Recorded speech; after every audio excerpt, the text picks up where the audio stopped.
錬金寺住職三木大雲です。本日も、怪談説法を始めさせていただきます。本日の話はですね、私の知り合いの方から、お聞きした話なんですけれども、ある時この知り合いの方からお電話いただきましてね、大変なことになったって言って電話でおっしゃるんです。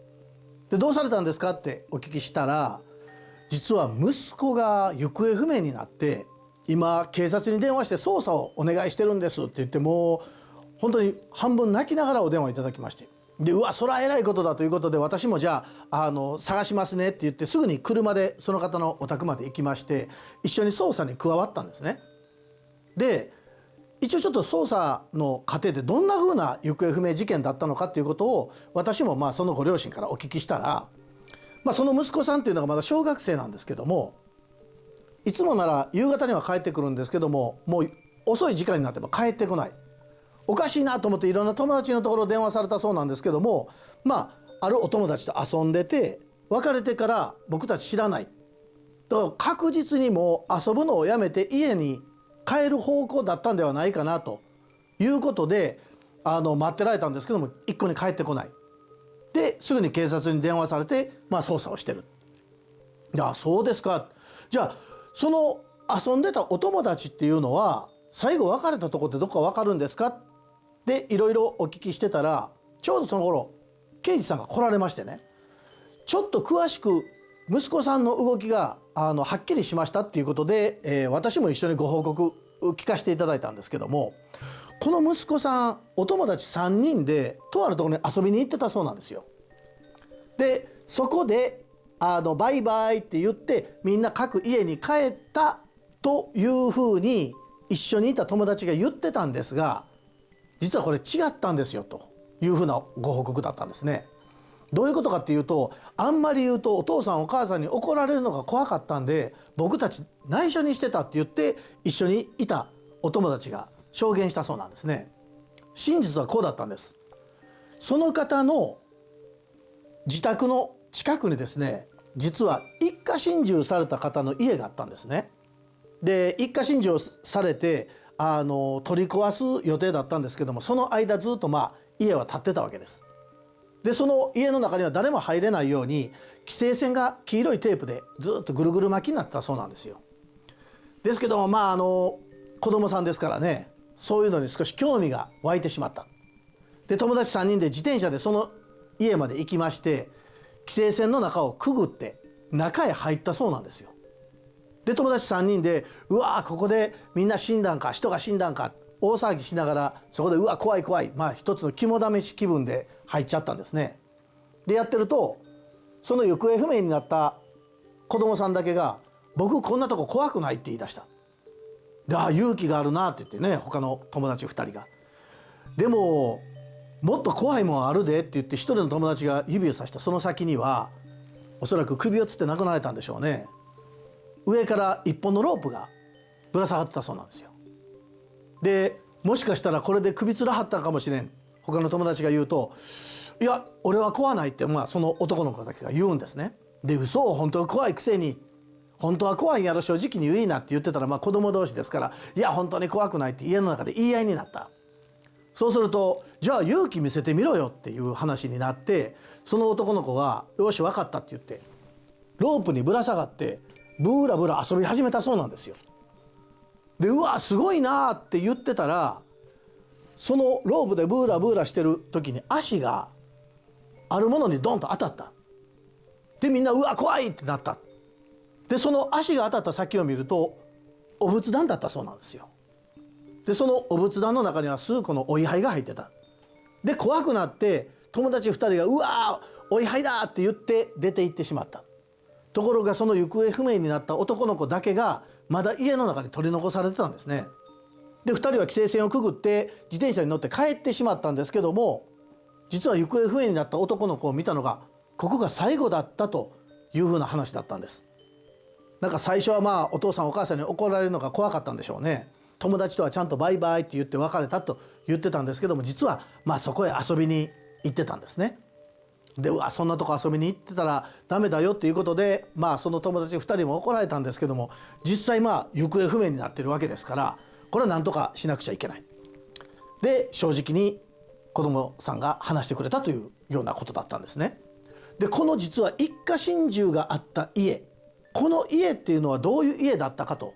言いますと、これもテレビのニュースなんかにもなったんですけども、この家っていうのはもともと滋賀県にお住まいの家族が引っ越しをされてきたんですね。でそこで引っ越し先で、仕事もうまくいかずに結局一家心中なさったそうなんですよ。ですから大変、苦労されたご家庭だったようです。でそこで亡くなられた方っていうのが、おばあさんと、その息子さんご夫婦3人の方が、そこで亡くなられてるんですね。でそうでしたか。ただその一家心中の家があった後、取り壊しが決まってたんでね、誰かがまた家を買われて新しく建てる予定だったんでしょうねなんて話を私が刑事さんとしてると、美樹さんお坊さんですから一度またお経でもあげてあげてください。もしかするとこの行方不明事件が霊的な何かっていうことはありませんかねって言って真顔でおっしゃったんでね。で確かに私はそういう経験をたくさんしてますんでね、一応そうですねお経をあげさせてもらいますということで、お位牌を実際ちょっと許可をいただいて、調べましてですね、私お寺へ持って帰ってお経をあげさせていただいたんです。でどうか一家心中で亡くなられた方たちがね、今回の事件とは関係なかったとしても、どうか世で幸せに暮らしていただきたいなと思ってお経をあげてた。お経をあげ終わったのはもうだいぶ夜遅かったんですけども、そうすると一本の電話がまた鳴りましてね、出てみますと行方不明のお子さんのご両親からだったんです。三木住職息子が見つかりましたって言っておっしゃるんですね。でよかったですね、どこで見つかったんですかって言ったら、今実は滋賀県で見つかりました。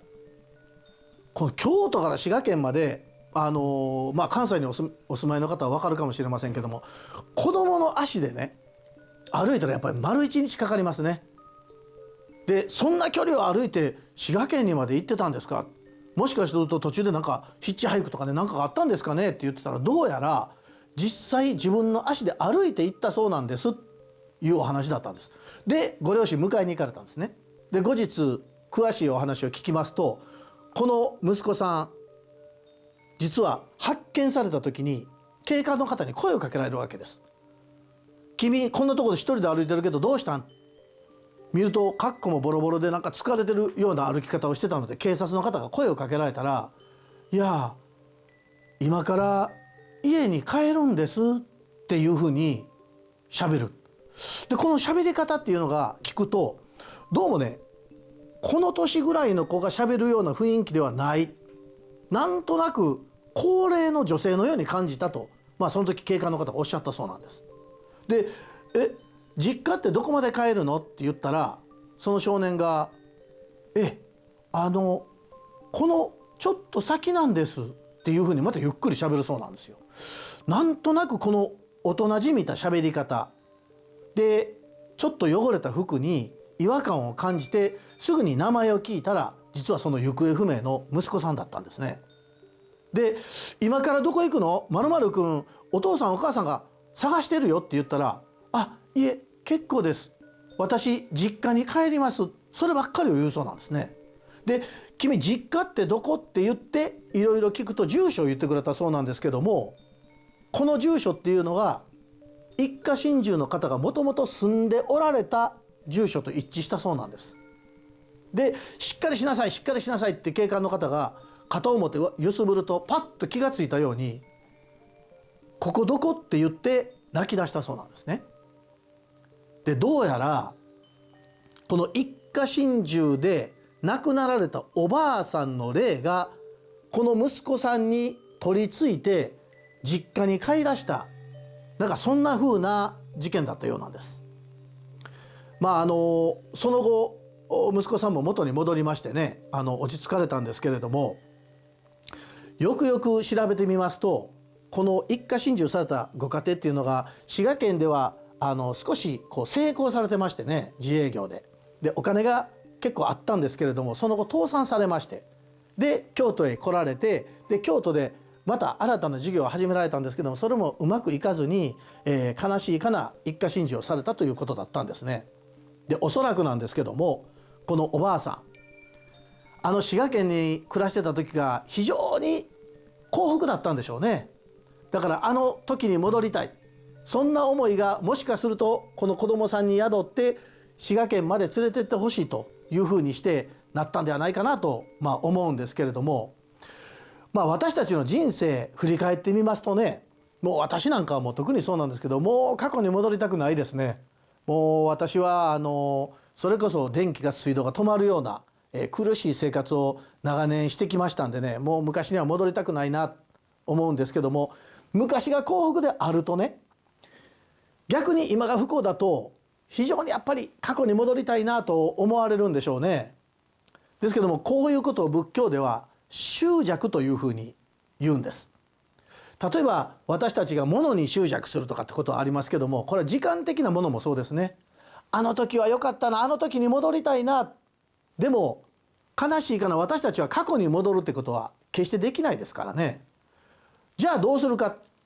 それは良き思い出としてそこへ執着を持ってはいけないんです。